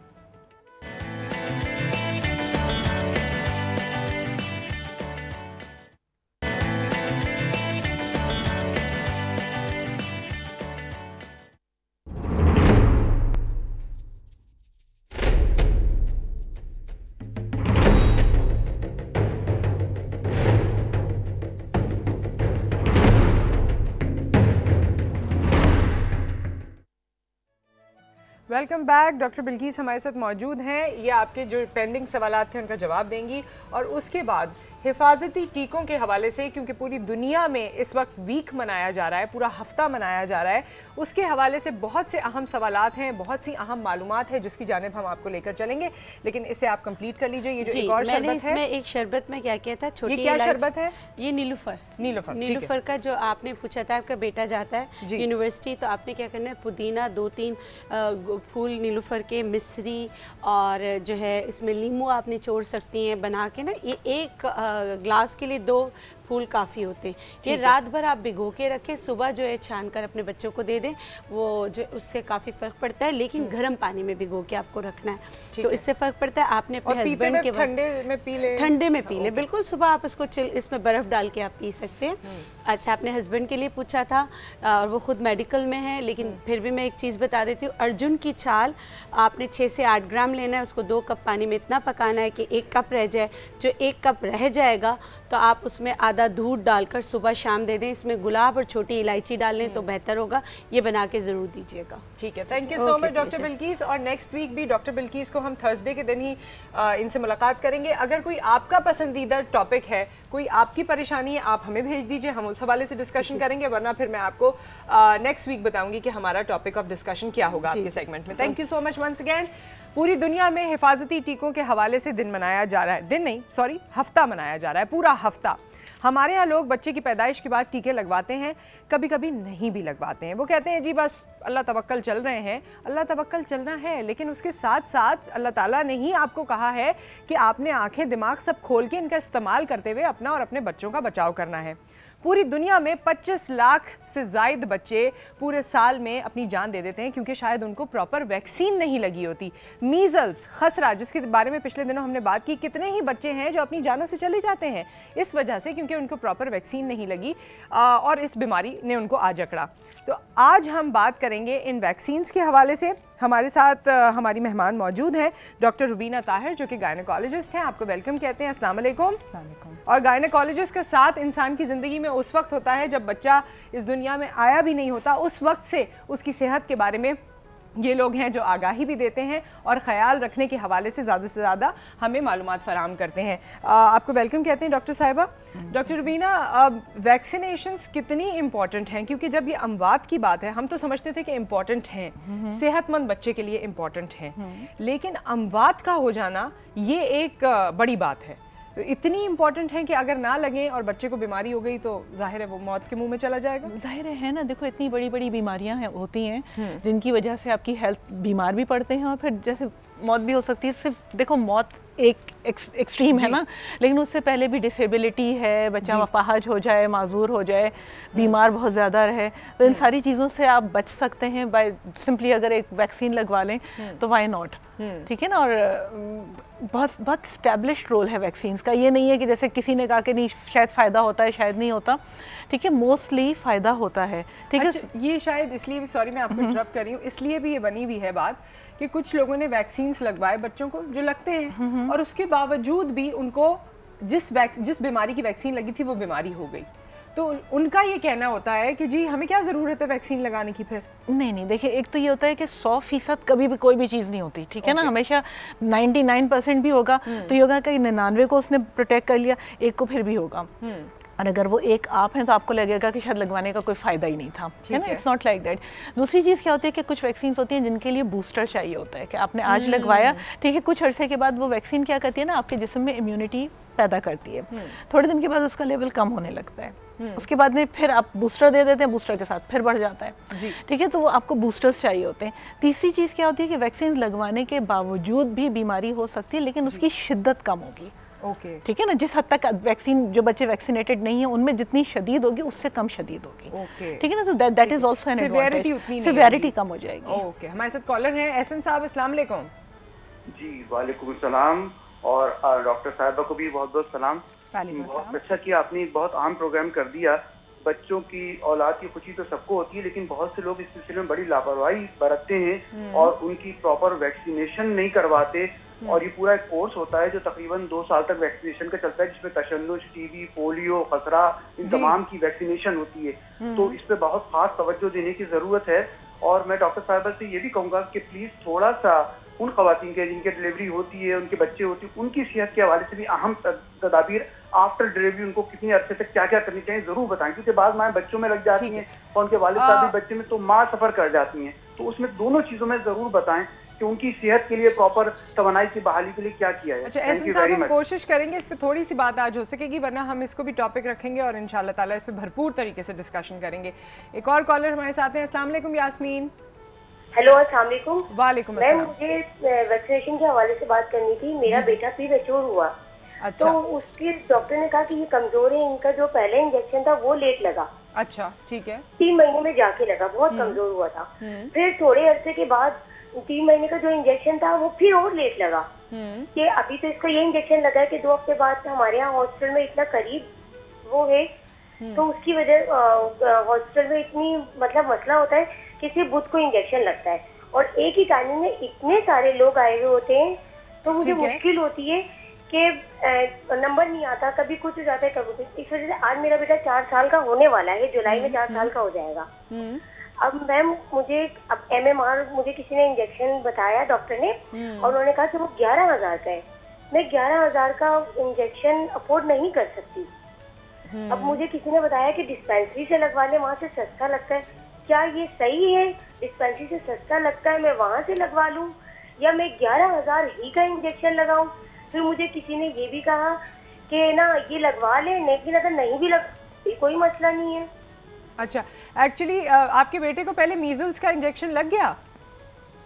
मैं शुरू से इंजेक्शन लगते हुए आया, जो कार्ड में था। मैं 5 नंबर हॉस्पिटल बाकायदा नाम लूंगी, सुल्तान, वहाँ से इंजेक्शन लगवाती भी आई हूँ। अच्छा, इसके बारे में हम ऑन एयर डिस्कस करते हैं, क्योंकि पिछले दिनों हमारे साथ डॉक्टर्स मौजूद थे। आप ऑन एयर ये डिस्कशन सुनिए, और उन्होंने कहा था कि मीजल्स का तो फ्री में हुकूमत लगा रही है, और ये MMR में मीजल्स है और माम्स है, रुबेला है, तो ये इनका आप अपनी मर्जी से अगर लगवाना चाहें तो लगवा सकते हैं। लेकिन ये 11,000 का नहीं, 11,000 का मेरे ख्याल में नहीं है, इतना महंगा नहीं है, इतना महंगा नहीं है। आप इसको सेकंड चेक करें, किसी और जगह से भी मालूम करें, और फिर जो गवर्नमेंट हॉस्पिटल्स हैं मेरे ख्याल में वहाँ से भी मालूम किया जा सकता है। हाँ, बट इतना महंगा नहीं है, प्राइवेटली भी मिल रहा है, लेकिन इतना महंगा नहीं है। मीजल्स तो EPI में इंक्लूडेड है, वो फ्री मिलता है, MMR नहीं मिलता। तो MMR जो है वो आप खुद से खरीद के लगवा सकते हैं। बट अभी बताया गया कि 1100 का, ये आप लोगों ने 1100 कहीं से मालूम किया है? ये 11,000 उन्होंने बताया था। अच्छा, अभी रिसेंटली हमारी टीम में से किसी ने अपने बच्चे के लगवाया है, तो वो बता रहे हैं कि 1100 का है। ऐसे ही कुछ है, मेरा आपको सुनने में या तो गलती हुई होगी, या शायद कोई आपको किसी ने गलत कोट किया होगा, तो आप इसे दोबारा चेक कर लीजिए। 1100 हमें इस वक्त जो हमें पता चला 1100 है, बल्कि रोटा वायरस का है जो थोड़ा महंगा होता है ज़्यादा। रोटा वायरस लगवाना ज़रूरी है, वो भी डॉक्टर्स ऑप्शन देते हैं कि आप लगवा लें अगर बच्चे का पेट ज़्यादा ख़राब रहता है तो। देखिए, प्रोटेक्शन है ना, दोज हु कैन अफोर्ड उन्हें ज़ाहिर लगवा लेना चाहिए। वो जो नहीं अफोर्ड कर सकते वो ना लगवाएं। टाइफाइड के अगेंस्ट वैक्सीन है, ठीक है ना, सारे लोग नहीं लगवाते। लेकिन अगर मुझे बहुत ज़्यादा परेशानी है, मुझे लगता है कि नहीं मेरा बच्चा एक्सपोज है और मैं अफोर्ड कर सकती हूँ, तो फिर मैं लगवाऊंगी। ठीक है। अच्छा, और जैसे इन्होंने कहा कि 2 साल के ये जो टाइम का है कि प्री मैच्योर हुआ तो उसको लेट इंजेक्शन पहला लगेगा, फिर दूसरा और लेट लगेगा। कुछ इंजेक्शंस की तो मेरी नॉलेज के मुताबिक आप इसे तसी फरमाइएगा कि एक टाइम होता है कि 9 महीने में अगर एक इंजेक्शन लगना है तो उसी वक्त उसकी इफादियत है और उसके बाद शायद वो उस तरह से काम नहीं करता। नहीं, बेसिकली देखो प्रोटेक्शन है ना कि लाइक एक बीमारी है जो हमें ये है कि ये फ़ौरन किसी भी वक्त अटैक कर सकती है। जैसे टीबी है, टीबी के लिए पैदा होते ही इंजेक्शन लगा देते हैं, ठीक है ना, जैसे आपको हॉस्पिटल से डिस्चार्ज से पहले लग जाएगा। इसलिए कि हमारे इर्द गिर्द जो है टीबी काफ़ी है फैली हुई, बच्चे को चांस होता है कि वो कैच कर सकता है और आप चाहते हैं इम्यूनिटी डेवलप होने में टाइम लगता है, ठीक है ना। तो इसीलिए आप बिल्कुल शुरू में आप स्टार्ट कर देते हैं ताकि बाय द टाइम बच्चा एक्सपोज हो रहा है आपको ये श्योरिटी हो कि वो प्रोटेक्टेड होगा। कुछ वैक्सीन जो हैं कुछ आप 9 महीने पे भी लगा रहे हैं, कुछ 8 महीने पे भी लगा रहे हैं, कुछ 3 महीने पे भी लगा रहे हैं। तो वो डिपेंड करता है ना कि वो एक शेड्यूल ये देख के बनाया गया है कि कब उसकी सबसे ज़्यादा अफादियत मिलेगी। लेकिन अगर आप उस वक्त नहीं लगा पाए हैं तो ज़रूरी नहीं है कि फिर वो लगाई ही नहीं जा सकती, ठीक है ना। आप अपने डॉक्टर से डिस्कस कर लें। कभी कभी वो बच्चे की हेल्थ देखते हुए दूसरी कोई बीमारी है, जिस वक्त बच्चे को कुछ और बीमारी है उस वक्त आमतौर पर हम वैक्सीन नहीं देते, ठीक है ना, उन्हें होल्ड कर लेते हैं, थोड़े दिन बाद लगा देते हैं। कुछ और है, पेट खराब है, तब वैक्सीनेशन नहीं होती, बिल्कुल उसके सही होने के बाद होती है, ठीक है। तो ये डॉक्टर से डिस्कस किया जाता है। एक बात बताइए, 5 साल की उम्र से पहले इंजेक्शंस लग जाते हैं सारे। अगर बच्चा 5 साल का हो गया और 2-3 इंजेक्शन उसके मिस हो गए तो इसका मतलब ये है कि बस जो खतरा था वो टल गया, अब उसको आगे लगाने की जरूरत नहीं है, 5 साल से एक्सीड कर गया, या फिर 5 साल के बाद भी खतरा टला नहीं है और वो वैक्सीन लगवा लेनी चाहिए। देखो कुछ हैं जो 5 साल से कम उम्र के बच्चों में ज्यादा होती हैं कुछ बीमारियां, ठीक है ना। हर जरासीम जो उनका एक पैटर्न है ना कि वो किस एज में ज्यादा होता है। कोई जैसे न्यूमोकोकल इन्फेक्शन है वो यंगर बच्चों में ज्यादा होता है ना, तो आपको वो वैक्सीन उस पर्टिकुलर टाइम पे आप लगवाएंगे तो आपको उनका मैक्सिमम बेनिफिट मिलेगा, ठीक है। लेकिन कुछ चीज़ें ऐसी होती हैं जैसे टेटनस है, वो किसी भी उम्र में हो सकता है, ठीक है ना। टेटनस किस तरह से होता है कि रोड के ऊपर ये जो जानवरों का डंग पड़ा हुआ होता है ना, उसमें वो स्पोर्स होते हैं जो टेटनस कॉज करते हैं। अब बच्चा दौड़ते भागते हुए गिरा, उसका पाँव छिला, ठीक है, वहाँ पर वो स्पोर्स जो थे वो इनोक्यूलेट हो गए, उस जगह पे चले गए। अब उन्होंने वहाँ पे ग्रो करना शुरू किया। अगर उस बच्चे को आपने वैक्सीनेट कराया हुआ है, उसकी बॉडी में टेटनस के अगेंस्ट जो एंटीबॉडीज उनका लेवल अच्छा है, वो स्पोर्स जो बनाएंगे भी ना वो उसको टैकल कर लेगा। लेकिन अगर आपका बच्चा वैक्सीनेटेड नहीं है तो वो मामूली से जो चोट है उसकी वजह से उसको तशन्नुज की या झटके की बीमारी हो सकती है जो कि जानलेवा साबित हो सकती है, ठीक है ना। तो ये इसीलिए कहा जाता है कि जब बच्चे सड़क पे अगर खेलते हुए गिर जाते हैं तो सब यही कहते हैं कि अस्पताल ले जाओ, इसे इंजेक्शन लगेगा। एक दफ़ा टेटनस लग गया, एक दफ़ा बच्चा गिरा, टेटनस लग गया, वो कितने अरसे के लिए उसके लिए बेहतरीन है? उसके लिए एक स्केड्यूल है टेटनस की जो आप डोजेज लगाते हैं ना, टेटनस भी जैसे डीपीटी में इंक्लूडेड है, तो आप उसको 1-1 महीने के डिफरेंस से 3 डोजेज आपने लगा ली। उसके बाद में फिर आप 2 साल के ऊपर उसका एक बूस्टर लगाते हैं। उसके बाद में कहते हैं एवरी 5 ईयर आपको एक बूस्टर लेना चाहिए। जैसे मैं आपसे एक चले सिचुएशन दे देती हूँ कि पिछले दिनों ऐसा हुआ कि मेरी बेटी गिर गई और हमने उसके इंजेक्शन लगवा दिया, कोई 3-4 महीने पुरानी बात है। कितनी बच्चे की उम्र कितनी है? 5 साल। अच्छा, ओके। अब वो दोबारा गिर गई तो क्या दोबारा जरूरत पड़ती है? अगर आपने 5 साल पे अभी वो गिरी और आपने बूस्टर लगवा दिया है तो उसके अंदर इम्यूनिटी इतनी हो जानी चाहिए कि इट शुड कवर सेकंड कुछ महीने तक 5 इयर्स के लिए 5 इयर्स के लिए। हमारे साथ कॉलर हैं। अस्सलाम वालेकुम। वालेकुम अस्सलाम जी, कौन है हमारे साथ? मैडम क्या हाल है? सनाउल्लाह क्या विकेट बाल कर रहा हूँ। जी मैं ठीक ठाक हूँ, अल्लाह का शुक्र। आप खैरियत से हैं? शुक्र अल्हम्दुलिल्लाह। मैडम ये आपके प्रोग्राम बहुत ही अच्छे होते हैं और माशाल्लाह मैं इसको रेगुलर देखता हूँ ना। बहुत शुक्रिया। हाँ जी मैडम, लेकिन आप ये है कि आपकी जो पहली फिटनेस थी आप वो फिटनेस आप नहीं रहेगी ना, तो आप इस तरह करें कि आप पहले जबरदस्त अपने आप को फिट करें ना। अच्छा ठीक है जी, थैंक यू सो मच। ठीक है ना जी। और दूसरी बात ये कि जो बच्चों का टॉपिक चल रहा है मैडम, हमें ये बताएं कि ये कितनी उम्र के बच्चों के लिए? हेलो। हाँ जी, कितनी उम्र के बच्चों के लिए? ये जो आप ये जो टॉपिक है ये कितनी उम्र के बच्चों के लिए अगर उसने वैक्सीनेशन नहीं दी तो उसके लिए कर सकते हैं हम? ठीक है, ऑन एयर हम इसका जवाब लेते हैं। Thank you so much. एक ब्रेक के बाद हम इसका जवाब लेते हैं।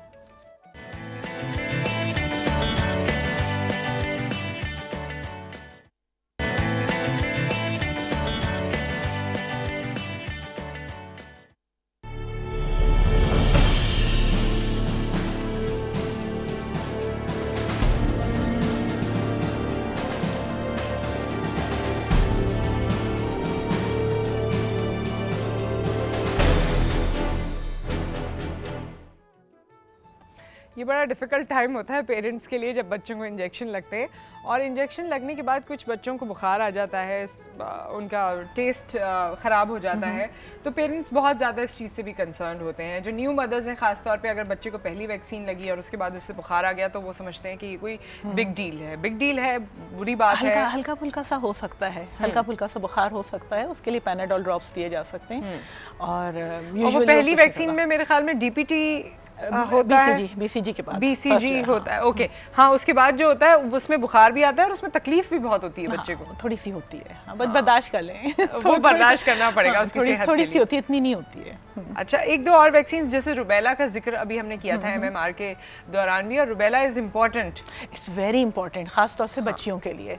फीमेल जो चाइल्ड है ना उसके लिए बहुत अहम है, क्योंकि देखो रुबेला जो है ना एक मामूली सा इन्फेक्शन है जो वैसे आपको लगेगा जर्मन मीजल्स नज़ा बुखार होकर ख़त्म हो गया, लेकिन अगर ये इन्फेक्शन पहली दफ़ा प्रेगनेंसी के दौरान हो रहा है, ठीक है, तो वो बच्चे को टोटली डिस्ट्रॉय कर देगा। बच्चे ब्लाइंड बच्चा होगा, मेंटली रिटार्डेड होगा, इतनी बड़ी बड़ी प्रॉब्लम्स हो सकती हैं ना। और अगर आपकी बच्ची जो है वो वैक्सीनेटेड है, उसके पास रुबेला के खिलाफ एंटीबॉडीज़ मौजूद हैं, तो अगर उसको वो इन्फेक्शन वो एनकाउंटर भी करेगी तो वो उसको टैकल कर लेगी, तो उसमें फिर बच्चा डैमेज नहीं होगा। तो इसीलिए ये बचपन में लगती है। और मैं हमेशा अपने पास जो भी लड़कियां कभी शादी से पहले किसी भी मशवरे के लिए आ जाती हैं, मैं उन्हें ज़रूर कहती हूँ कि आप अपना टेस्ट कराओ कि आपके पास उसकी इनफ एंटीबॉडीज़ मौजूद हैं या नहीं, और अगर नहीं है तो आप बूस्टर ले लें। मतलब उसके बाद कम से कम 2 महीने तक प्रेगनेंसी नहीं होनी चाहिए, तो ऐसे टाइम पर आप उसके लिए बूस्टर लगवा लें ताकि आपके जिस्म में इम्यूनिटी मौजूद हो ना, तो फिर आप प्रेगनेंसी के दौरान आप सफ़र नहीं करें, प्रॉब्लम नहीं हो। और जिस तरह हमने आपको बताया, पहले भी हमने आपको टोल बताया कि तकरीबन 25 लाख बच्चे जो हैं हर साल वैक्सीन प्रॉपर ना लगने की वजह से दुनिया से चले जाते हैं, और हर 5 में से 1 बच्चा मुतासिर है। तो ये रेशियो जो है ये अलार्मिंग है। इसके लिए हम सबको मिलकर काम करना है, अपने अपने बच्चों की सेहत पे। हम वैसे तो खाने पे और बाकी चीज़ों पे, अच्छा खाने से भी मुझे याद आया, खाने पे जोर दिया जाता है और कहा जाता है कि जी डाइट अच्छी होनी चाहिए तो सारी चीज़ों से इंसान फाइट कर सकता है। छोटा बच्चा जिसका इम्यून सिस्टम इतना डेवलप नहीं हुआ है, क्या उस पर भी ये बात पूरी उतरती है कि बस जी दूध इसको सही पिलाएं और इसका ख्याल रखें, सफाई का ख्याल रखें तो कोई बीमारी नहीं होगी? दूध पिलाने में सिंपली ये कि अगर मदर फीड मिल रही है ना, तो उसमें ये होता है कि डायरिया का चांस कम हो जाता है, क्योंकि अब बॉटल की गंदगी और उसकी वजह से जो जरासीम जा रहे हैं वो नहीं जाएंगे। लेकिन अदर देन, और मदर के मिल्क में बहुत सारी एंटीबॉडीज होती हैं, ठीक है ना, तो जो प्रोटेक्ट करती है, but only for a while. बच्चे की अपनी इम्यूनिटी उसे डेवलप करनी है ना, तो वो अपनी इम्यूनिटी डेवलप करने के लिए आप उसको देखें, है क्या आपको एक इन्फेक्शन हो रहा है, जब आप एक चीज़ है ना आपके ऊपर आके पड़ रही है, कोई भी प्रॉब्लम है जिस वक्त आप बिल्कुल प्रिपेयर्ड नहीं है, वो आपको ज़्यादा डैमेज करेगी। एक चीज़ है जिसके लिए आप प्रिपेयर्ड हैं, तो वो हो सकता है वो मुसीबत आपके ऊपर आए, लेकिन अगर आप तैयार होंगे तो शायद आप उसे बेहतर टैकल कर लेंगे। तो वैक्सीन्स जो हैं बच्चों को प्रिपेयर करती हैं कि वो बीमारियों को, अगर वो एक्सपोज भी हों तो वो उनको बेहतर टैकल करेंगे। अच्छा, कुछ बीमारियां बच्चों को at the time of birth समझ में आती हैं कि इनको ही बीमारियां हैं। मैंने जिस तरह देखा, कुछ बच्चों के किडनीज़ का प्रॉब्लम होता है, बाय बर्थ प्रॉब्लम होता है, हार्ट इश्यूज़ बहुत सामने आने लगे हैं। और एक हमारे पास सवाल भी आया है, HIV पॉजिटिव अगर कोई बच्चा है, तो ऐसे बच्चों में वैक्सीन्स लगनी चाहिए, वेट करना चाहिए, या क्या सिलसिला होगा? देखिए, वो इंडिविजुअल केस के मुताबिक उनका डॉक्टर डिसाइड करता है। ओके, ठीक है ना, वो हर केस जो है वो फिर अलग होता है, वो इंडिविजुअलाइज केस हो जाते हैं, ठीक है ना। और फिर वो उनका पीडियाट्रिशियन जो है वो अकॉर्डिंगली डिसाइड करके टाइम डिसाइड करेगा कि कब करना है और कब नहीं। उनकी कंडीशन देखते हुए ना, क्या सिवियरिटी है, किस किस्म की बीमारी है, उसके मुताबिक डिसाइड करेगा। और हर बीमारी इसीलिए क्योंकि बच्चों का इम्यून सिस्टम वीक होता है, इसीलिए 5 साल से पहले बड़ी बीमारियां जो हैं अटैक करती हैं। देखो, हर उम्र में कोई ना कोई बीमारी अटैक कर रही होती है ना। 5 साल से पहले की जो बीमारियां हैं उनमें कुछ बीमारियां ऐसी हैं कि जिनके लिए अगर आपने वैक्सीन लगवा दी तो इवन तो वो बीमारियां अगर अदरवाइज हैं तो वो किलर डिजीजेज है ना, कि उनके साथ बच्चों की डेथ हो सकती है। और अगर आपने वैक्सीन लगवा दी तो वो उसको नहीं होगी, या होगी तो सिवियरिटी बहुत कम होगी, तो वो बच्चा उससे बच सकता है। देखो, कभी भी ये होता है ना, हमेशा जब भी मेडिसिन में हम चीज़ें डिसाइड कर रहे होते हैं ना, तो हम कॉस्ट और इफेक्टिवनेस देख रहे होते हैं कि मैं इतने बच्चों को वैक्सीनेट करने के लिए अगर मैं कहूँ कि नहीं जी सबको वैक्सीनेट करो, तो मुझे उसका क्या फ़ायदा हो रहा है। तो डेफिनेटली उसका बेनिफिट इतना ज़्यादा होता है कि अगर हम वो वैक्सीनेशन पे उतने पैसे खर्च करें तो बाद में इलाज पे बहुत सारे पैसे खर्च करने से बच सकते हैं। तो वो वैक्सीनेशन जो है जिन बीमारियों को खासतौर से, देखो EPI जो है वो गवर्नमेंट रन प्रोग्राम है ना, तो उसमें हमारे पास जो इंपॉर्टेंट जो डिजीजेज हैं, जो सबसे सिग्निफिकेंट है, उनके अगेंस्ट हमारे पास वैक्सीन हैं जो फ्री ऑफ कॉस्ट अवेलेबल है। There are many other diseases, hepatitis A है, टाइफॉइड है, जो EPI में इंक्लूडेड नहीं है। लेकिन दोस्त who can afford they can get it done कर सकते हैं। और फिर बच्चों पे भी डिपेंड करता है कि आपको खुद भी पता है, आपके पीडियाट्रिशियन भी बताते हैं कि क्या बेहतर है उनके लिए।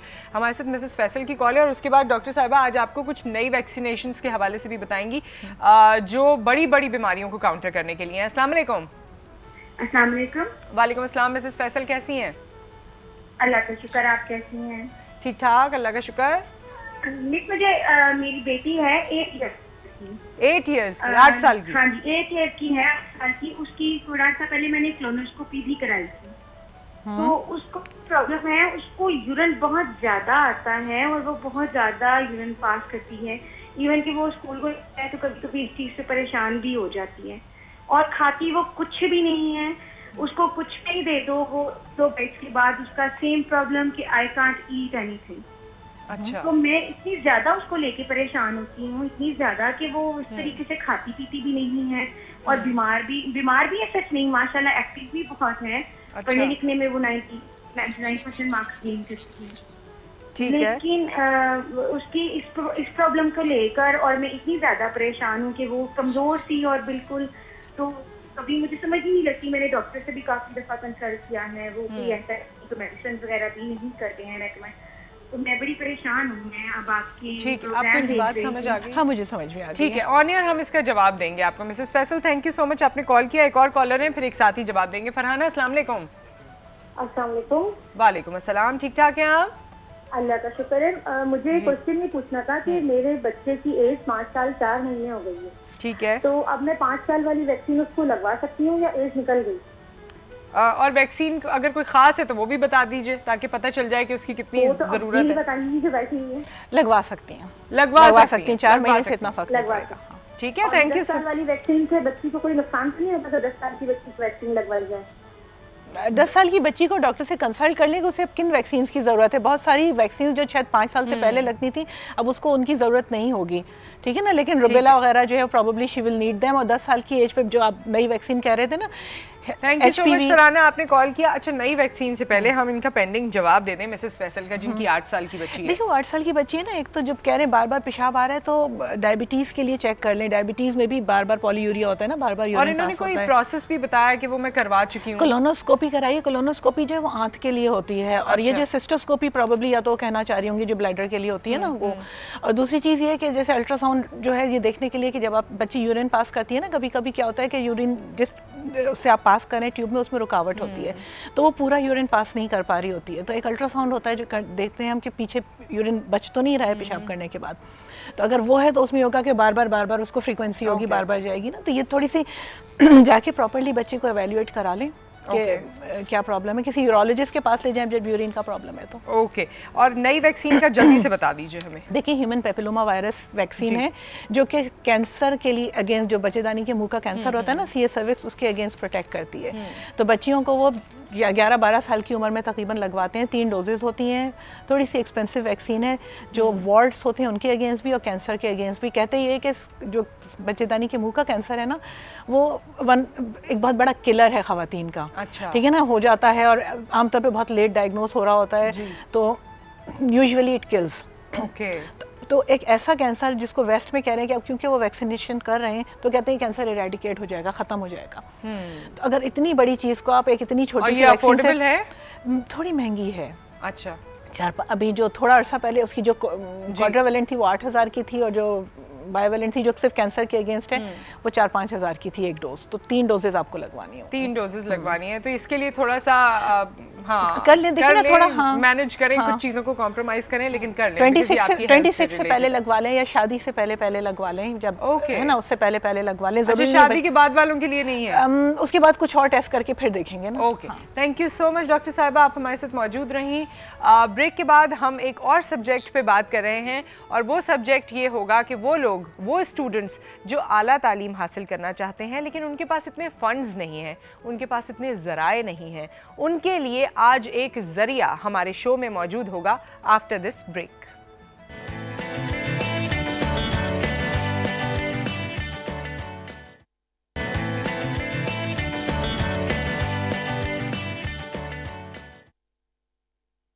Welcome back. और इस वक्त हमारे मेहमान हमारे साथ मौजूद हैं। ब्रेक से पहले मैंने आपको बताया कि वो स्टूडेंट्स जो आला तालीम हासिल करना चाहते हैं, किसी न किसी तरह उन्होंने शुरू की तालीम हासिल कर ली है और अब उनका शौक़ है कि वो आगे बढ़ें, लेकिन उनके पास इतने पैसे नहीं हैं, इतने ज़राए नहीं हैं।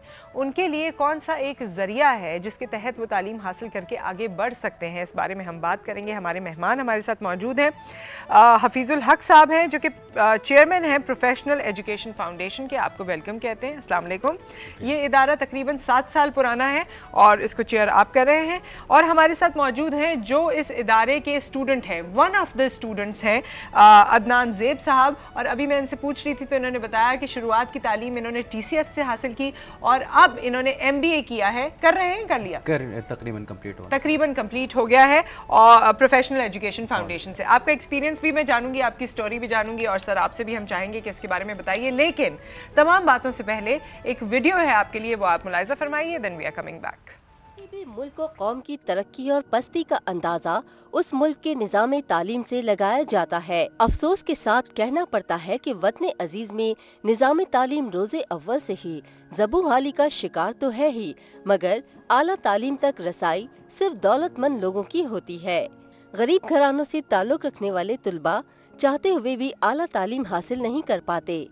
दूसरी जानिब महंगाई के इस दौर में घर का गुजर बसर हो जाए तो गरीब और मुतवस्सित तबका इसे गनीमत जानकर खामोश हो जाता है। पाकिस्तान समेत दूसरे ममालिक में भी कुछ ऐसी तंजीमें काम कर रही हैं जो उन जरूरतमंद तुलबा को आला तालीम के लिए प्लेटफॉर्म मुहैया करते हैं, जिसकी मदद से जरूरतमंद तुलबा आला तालीम हासिल करके न सिर्फ अपना मुस्तकबिल संवारते हैं बल्कि आने वाले दिनों में अपने मुल्क की तरक्की में किरदार भी अदा करते हैं। बिलखुसूस ऐसे तुलबा अपनी खुदादार सलाहियतों और काबिलियत की वजह से बैनुल अक़वामी सतह पर मुल्क व कौम की नेक नामी का बाइस भी बन जाते हैं। और इसी तरह का एक इंस्टीट्यूट प्रोफेशनल एजुकेशन फाउंडेशन है जहां हमारे यहाँ के लोग जो अफोर्ड नहीं कर सकते आला तालीम को, उनके लिए इस तालीम को अफोर्डेबल बनाया जा रहा है। हमारे साथ हफीज़ुल हक साहब मौजूद हैं जो कि चेयरमैन हैं इस इदारे के। सर, 7 साल पहले क्या ख्याल आया, कैसे सोचा, क्यों बनाया ये इंस्टीट्यूट? बहुत ही सिंपल सी बात है। मैं इंजीनियर हूँ और I had a great career. मौका मिला मैं पूरी दुनिया में काम कर सकूं, मुख्तलिफ ममालिक में। जब मैं रिटायर हुआ थोड़ा सा तो मुझे ख्याल आया कि अगर मैं किसी वजह से इंजीनियर ना बनता तो शायद मैं आज यहाँ ना बैठा होता। तो ये तो उसकी बुनियाद थी जी। फिर हम चंद दोस्त जमा हुए और PF जो है वो चंद दोस्तों की कहानी है। और जब बैठे हम मिल के तो हमें ये अंदाज़ा हुआ कि इन सब के दिलों में एक एहसास मक़रूज़ियत है और वो मक़रूज़ियत है मुल्क की तरफ से। वैसे वो बिल्कुल मक़रूज़ नहीं है किसी के, लेकिन उनके दिल में एक मक़रूज़ियत का एहसास था अपने मुल्क के लिए कि वो अपने मुल्क के लिए क्या कर सकते हैं। ये दोनों जज्बात और ये आइडिया मिलके PF बना। ओके, और ऐसे लोगों को फ़ायदा हुआ। मुझे अदनान, अब ज़रा आप अपनी ज़बानी बताइए ना अपने इस इदारे के बारे में। एजुकेशन आपने कहाँ तक पहले हासिल की? ग्रेजुएशन किया था? जी, ग्रेजुएशन। वो आपने TCF से ही किया था? नहीं, TCF से मैंने मेट्रिकुलेशन किया। उसके बाद जो है यूनिवर्सिटी से मैंने ग्रेजुएशन किया। फिर उसके बाद मैंने अप्रोच किया PF को। और अच्छा, ग्रेजुएशन के बाद कितना अरसा आपने सोच विचार की अब क्या करूं, किस तरह करूं, और लिमिटेशंस क्या थी, क्यों नहीं कहीं भी एडमिशन ले लिया? ऐसे मुझे नहीं पड़ा क्योंकि एक लगन थी बचपन से कि आगे बढ़ना है, पढ़ना है। तो उस लगन को लेते हुए जब भी कोई मुश्किल होती थी अल्लाह ताला कोई ना कोई रास्ता खोल देते थे। तो जब मैंने ग्रेजुएशन किया, ग्रेजुएशन के बाद रास्ता नहीं था लेकिन हिम्मत थी और एक जुस्तजू थी कि आगे बढ़ना है और पढ़ना है। तो अल्हम्दुलिल्लाह PF से मेरा जो है वो अप्रोच हुआ और उसके बाद MBA प्रोग्राम के लिए मुझे सपोर्ट मिला। अच्छा, MBA जो मैंने आपसे पूछा वो दोबारा एक चीज़ मैं पूछना चाहती हूँ कि किसी भी आम यूनिवर्सिटी से क्यों नहीं किया, जैसे इतनी प्राइवेट यूनिवर्सिटीज़ हैं और बाकी सब हैं? अफोर्डेबिलिटी का इशू था क्योंकि आपको पता है TCF के स्कूल से पढ़ने वाले बच्चे बहुत गरीब इलाकों से होते हैं और जैसे कि मेरा ताल्लुक भी एक बहुत गरीब इलाके से, न्यू कराची के गोट से जो है वो मैं वहाँ पढ़ा हूँ, वहाँ पैदा हुआ। फिर उसके बाद बड़े इंस्टीट्यूशन में पढ़ने के लिए आपको पैसे की ज़रूरत होती और जब आपके पास पैसा नहीं होता तो आप स्टक हो जाते हो, आपके रास्ते बंद हो जाते हैं। लेकिन जिस तरह के इंस्टीट्यूशंस जो है PF जैसे अगर ये होते तो फिर रास्ते आसान। कैसे पता चला आपको पीएफ के बारे में? एक्चुअली मेरा केस थोड़ा सा डिफरेंट था, मुझे टीसीएफ ने अच्छा रेफ़र किया था। लेकिन अल्हम्दुलिल्लाह वहाँ पर जो मेरा केस था बहुत जल्दी प्रोसेस हुआ और मुझे वहाँ से स्पॉन्सर मिला मेरे प्रोग्राम के लिए। ऐसी कितनी सारी स्टोरीज़ हैं आपके इदारे में? देखिए ये इंस्टीट्यूशन 2009 में शुरू हुई। हमने 75 बच्चों से काम शुरू किया इनकी प्रोफेशनल एजुकेशन को। आज माशाल्लाह से हम लोग 1300 बच्चों को पढ़ा रहे हैं। माशाल्लाह। ये इनकी एक कहानी है, हमारे पास 1300 कहानियाँ हैं और मैं अक्सर कहता हूँ कि अगर आप इनकी कहानियाँ सुने तो एक तो पाकिस्तान में दोबारा कॉन्फिडेंस क्रिएट हो जाता है आपको। ये बच्चे ऐसे हैं कि आप इनसे बात करके आप खुश हो जाते हैं कि इन्होंने किस कदर मुश्किल हालात के बावजूद और किस कदर जंग करके एक एक लम्हा जंग करके सीढ़ी चढ़े हैं।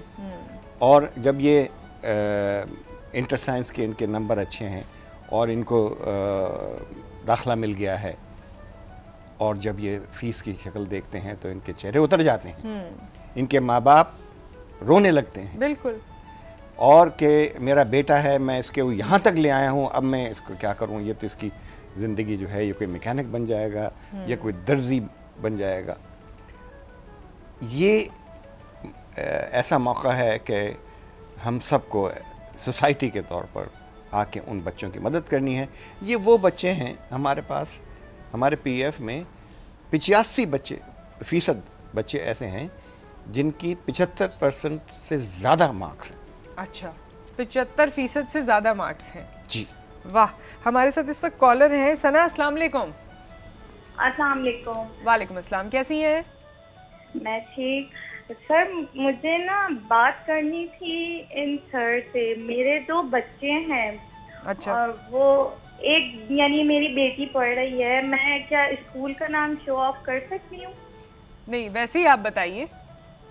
अच्छा, तो क्या कहते हैं उसकी फीस इतनी उन्होंने हाई कर दी है। पहले से मेरे हस्बैंड, उनकी अच्छी जॉब थी, सब था, तो हम वो फीस खैर अब तक पे कर रहे हैं, लेकिन मैं उसके साथ अपने छोटे बच्चे को नहीं पढ़ा पा रही। कि मैं चाहती हूँ दोनों को एक जैसी तालीम, और एक्स्ट्रा इंटेलिजेंट मेरे बच्चे हैं। ठीक है जी सना। तो इस वजह से मैं चाहती थी कि मेरी कोई, जैसे वहाँ पे एप्लीकेशंस मैं देती हूँ वो इग्नोर कर देते हैं, सब है कि फीस वो हाफ कर दे ताकि मेरे बच्चों को भी अच्छी तालीम मिल सके। क्योंकि मैं अपने बच्चों को नहीं बता सकती कि आज हालात कुछ और हैं, कल कुछ और हैं। अच्छा, स्कूल में तो अभी वो छोटे लेवल पर हैं, हम तो ये हायर एजुकेशन की बात कर रहे हैं, लेकिन इनसे भी मशवरा ले लेते हैं कि क्या समझते हैं इस हवाले से। सना, थैंक यू सो मच आपने कॉल किया। और ये आजकल बड़ा एक वो बच्चे जो छोटे बच्चे हैं, ओ लेवल्स अभी उन्होंने नहीं किया या मैट्रिक नहीं किया, उनके स्कूल्स की फ़ी भी बहुत हाई है। जी, ये हमारी असल में कौमी मसला है। और मैं आपको बता दूं कि जब हम जिस दौर से हम हैं, हमारे यहाँ ये मसला नहीं था जी। हमारे यहाँ गवर्नमेंट स्कूल्स की वो क्वालिटी थी। मैंने सेंट पैट्रिक से पढ़ा है। मैट्रिक में सेंट पैट्रिक्स की कोई पोजीशन नहीं आती थी, सारे गवर्नमेंट स्कूल्स की आती थी। That was the quality of the education in government schools. हमारे यहाँ वो तबाह हो गया और ये बड़ी अफसोस की बात है। और ये बहुत सारे लोग ऐसे हैं जो उन गवर्नमेंट स्कूल्स को लेकर रिवाइव कर रहे हैं उसको। जी जी जी, ये बहुत बड़ा काम है, लेकिन ये बुनियादी तौर पे हुकूमत का काम है। एक कॉलर है और उसके बाद मैं ये भी चाहूँगी कि थोड़ी देर में हम ये भी डिस्कस करें कि आपके इंस्टीट्यूट में कौन कौन से कोर्सेज ऑफर किए जा रहे हैं, क्योंकि मेडिकल के भी स्टूडेंट्स होंगे, बिजनेस के भी स्टूडेंट्स होंगे, मुख्तलिफ फील्ड्स के हैं, मुख्तलिफ इंटरेस्ट के लोग हैं, तो वो हम जानना चाहेंगे। But we have a caller right now. अस्सलाम वालेकुम हुमैरा। वालेकुम सलाम, क्या हाल है? आप ही ठीक है? जी ठीक ठाक, अल्लाह का शुक्र। आप बताओ। अभी मैंने छोटे भाई के बात करनी है। वो हम गरीब लोग हैं, सरकारी स्कूल में पढ़ता है, लेकिन वो बहुत इंटेलिजेंट है ना। अच्छा। तो मैं चाहती हूँ कि हमारे साथ थोड़ी सी हेल्प हो के उसे अच्छे स्कूल में एडमिशन हो जाए। अच्छा, इस वक्त तो हम ये हायर एजुकेशन की बात कर रहे हैं, लेकिन आपको मशवरा हम चाहेंगे कि हफीज़ साहब भी दें और अदनान भी दें, क्योंकि अदनान ने भी अपनी ज़िंदगी इसी तरह गुजारी है। पढ़ने के शौक़ में इन्होंने मुख्तलिफ इंस्टीट्यूशन से तालीम हासिल की जहाँ फ्री ऑफ कॉस्ट एजुकेशन दी गई। तो हम इनसे आपको ज़रूर मशवरा दिलवाएंगे। थैंक यू सो मच, आपने कॉल किया। एक ब्रेक यहाँ पर आ गया, उसके बाद हम वापस आते हैं।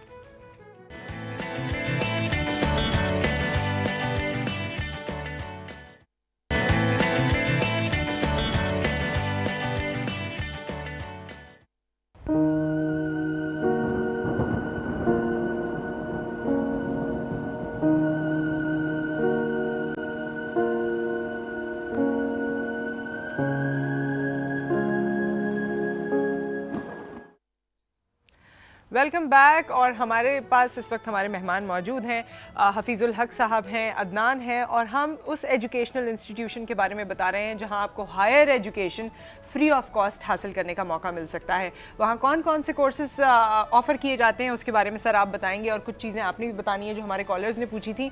लेकिन इस वक्त हमें नहायत खुशी है, मुझे भी बहुत खुशी है, और मैंने अभी हफीज़ साहब को बताया तो इनको भी खुशी हुई। समीना अमजद की हमारे पास कॉल है इस वक्त, जो कि अरफा करीम की वालदा हैं। अस्सलाम वालेकुम। अस्सलाम वालेकुम जी। कैसी हैं आप? अल्लाह का शुक्र है जी, ठीक ठाक। आप कैसी हैं? मैं ठीक हूँ, और मुझे बहुत खुशी हो रही है आपकी आवाज़ सुन के। अरफा तो ऐसे थी हमारे लिए जैसे फैमिली का हिस्सा है, हमेशा हमारी वीडियोस में और हर चीज़ में वो मौजूद होती हैं, हमारी गुफ्तगू में मौजूद होती हैं। तो आज आपसे बात करके आपकी आवाज़ सुन के बहुत खुशी हुई। Thank you very much. मैं यही देख रही थी और मुझे भी इस चीज़ से बड़ा फख्र महसूस हो रहा था कि इंसान जिस तरीके से ज़िंदगी उसको अल्लाह ने छोटी उम्र दी, लेकिन जिस तरीके से उसने पाकिस्तान का नाम रोशन किया और इस तरीके से हमारी भी एक कंट्रीब्यूशन अपने वतन के लिए हो गई, डायरेक्टली नहीं अनडायरेक्टली जी। तो ये जो काम कर रहे हैं मुझे बड़ी खुशी हुई, और अरफा के लिए क्योंकि हमने अपने दुख से स्ट्रेंथ गेन की, और अरफा करीम के लिए हमने अरफा करीम फाउंडेशन बना दी है, जिसमें हमारा भी यही एम है। हम डिफरेंट स्कूल्स में छोटी छोटी IT लैब्स को बनाते हैं, और हमारा ये एम है कि जो बच्चों को कॉन्फिडेंस दिया जाए, जो कि गांव के बच्चे हैं, देहात के बच्चे हैं, जिनको इस तरीके से वो चीज़ नहीं मिल सकती, अगर उनको एतमाद दिया जाए और उन्हें बताया जाए कि यस आप कुछ कर सकते हैं, तो इसमें कोई शक नहीं है कि वो दुनिया का कोई भी काम जो भी हो वो कर सकते हैं। बिल्कुल, बेशक। समीना साहिबा, मैं चाहती हूँ कि आप अपना नंबर मेरी टीम के पास छोड़िए, और हम कभी आपसे अपने शो में मुलाकात करें और आपकी जो काविश है इसके बारे में भी बात करें और ओवरऑल आपसे डिस्कशन करें। तो प्लीज़ मेरी टीम के पास अपनी कॉन्टैक्ट डिटेल्स छोड़िए। Thank you so much, pleasure talking to you. आपकी बहुत खुशी हुई, मुझे भी बहुत खुशी हुई। It is an honor for me to receive this call. जी, और उन्होंने तारीफ भी की। अच्छा सर, क्योंकि वक्त हमारे पास कम है, कौन कौन से कोर्सेज ऑफर हो रहे हैं ताकि लोगों को क्लियर हो जाए, और कैसे वो आपको अप्रोच कर सकते हैं, दोनों चीज़ें हमारे यहाँ पहली बात तो ये कि हम गवर्नमेंट इंस्टीट्यूशंस को फंड करते हैं। We do not generally go for private. ठीक है। उसकी वजह सिंपली ये है कि प्राइवेट स्कूल्स की एक लड़के की या लड़की की कीमत में हम 10 बच्चे पढ़ा सकते हैं। ठीक है। दूसरी बात ये कि हम MBBS, bachelor of engineering, agriculture, BBA, IT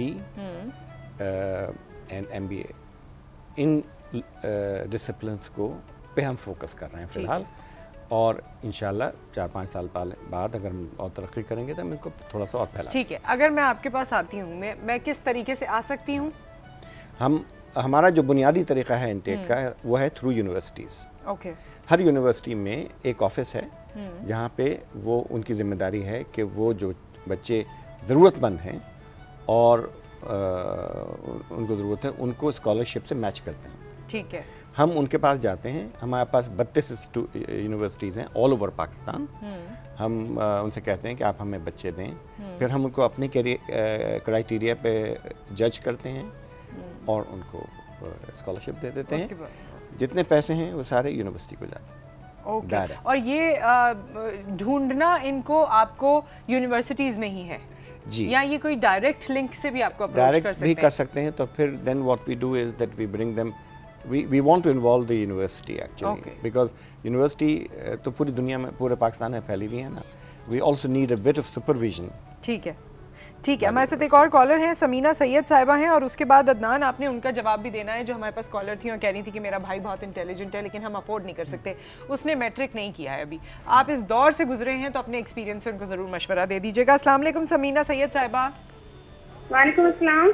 कैसी हैं आप? ठीक है जी, अल्लाह का शुक्र है। क्या सवाल है आपका? बेटा है मेरा जो इंजीनियरिंग से पढ़ा है, कॉलेज में प्राइवेट। आवाज़ आ रही जा रही है आपकी। देखिए, मेरा बेटा इंजीनियरिंग कर रहा है प्राइवेट यूनिवर्सिटी में। अच्छा। उसकी फीस का कुछ मसला है, अब अफोर्ड नहीं कर पा रही मैं।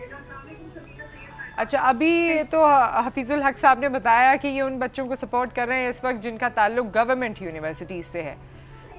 इसके बारे में हम मज़ीद गुफ्तगू कर लेते हैं on air. Thank you so much for the call.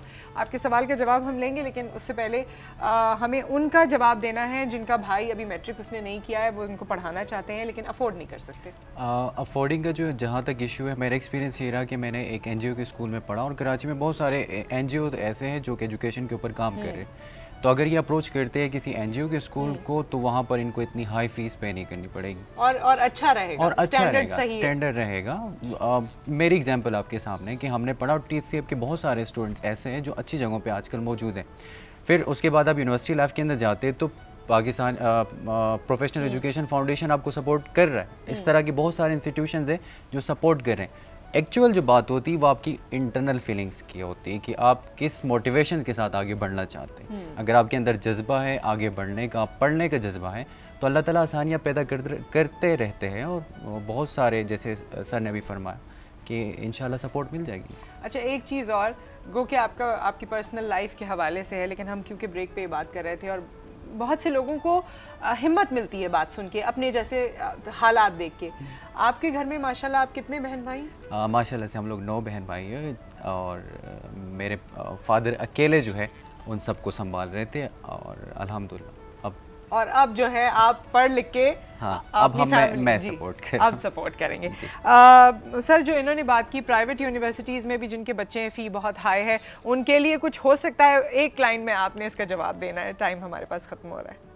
असल में अगर आप को मैं इन बच्चों से मिलवाऊँ और उनकी फैमिलीज़ और उनके बैकग्राउंड से मिलवाऊँ तो ये ख़ुद कह देंगी कि नहीं, ये बच्चे ज़्यादा मुस्तहिक़ हैं। अलबत्ता ये है कि अगर हमको इतनी डोनेशंस मिल जाती हैं जी कि हम प्राइवेट पब्लिक यूनिवर्सिटीज़ से आगे भी पढ़ सकें तो यकीनन हम चाहेंगे कि हम फिर तो आप स्कूल लेवल पे भी काम करेंगे, कॉलेज पे भी और आगे भी। हाँ, अगर अभी तो प्रोफेशनल एजुकेशन में बहुत है, इसमें कोई शुबा नहीं कि बहुत सारे ऐसे वाइट कॉलर्ड लोग हैं जो कि अपने बच्चों को पढ़ाना चाहते हैं, लेकिन जो प्राइवेट इंस्टीट्यूशन हैं उनकी यूनिवर्सिटीज़ की फ़ीस बेइंतहा ज़्यादा है, बेइंतहा ज़्यादा। Thank you so much for being with us. बहुत अच्छा लगा हमें कि आज आपने हमारे साथ ये फोरम शेयर किया और ये तमाम इन्फॉर्मेशन हमारे लोगों तक पहुंचाई। होपफुली आप अपनों को ज़रूर इनके बारे में बताएंगे। थैंक यू आपका भी अदनान, आप यहाँ पर आए और बहुत सी चीज़ें मेरे दिल में और आ रही थी लेकिन वक्त की कमी के बायस हम वो ना कर सके। आप अपना ख्याल रखिए, दुआओं में याद रखिए और रिसोर्सेज हमारे माशरे में मौजूद हैं, थोड़ा सा कुरेदने की, थोड़ा सा ढूंढने की ज़रूरत है। और वही बात जो अदनान ने कही कि मोटिवेशन जब ज़्यादा हो जाती है तो आप बहुत कुछ कर लेते हैं। अपना ख्याल रखिए, दुआओं में याद रखिए। आपसे फिर मुलाकात करेंगे। टेक केयर, अल्लाह हाफ़िज़।